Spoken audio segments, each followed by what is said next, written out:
ABS-CBN News and Current Affairs. Panig sa katotohanan, panig sa bayan. Sa ulo ng mga nagpapagang balita. Pagpuslik sa 5,000 makina na haharang sa signal cellphone, ikinabahala ng COMELEC. Alamin kung paano pwedeng maapektuhan ng signal jammers ang automation ng halalan. Pag-iimprenta ng 50 milyong balota na gagamitin sa halalan, natilay na naman. Gasto sa imprenta, posibleng lumobo dahil sa pag-aantala. Bilang ng mga pumasa sa nursing licensure exam, pinakamababa sa kasaysayan ng pagsusulit. Exclusive, 2 minor de edad na biktima ng pambubugaw ni Rescue.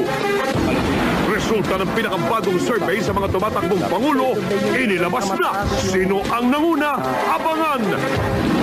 May rollback sa presyo ng LPG at petrolyo. Ang matatapyas sa binabayaran nyo, sasabihin kung magkano. Truck na may kargang paputok sa China, nasunog. No, my son. You have to say sorry because it's not your fault. At wakwang idinipensa ang panggagaya kay Marlene Aguilar. I'm so sorry, Marlene. It's only shock pain.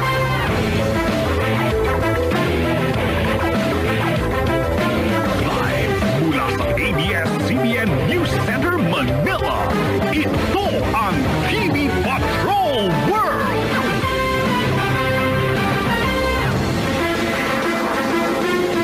Magandang gabi, Pilipinas! Kami ang mga patrol ng Pilipino. Nagbabalita at naglilingkod sa inyo saan man sa mundo.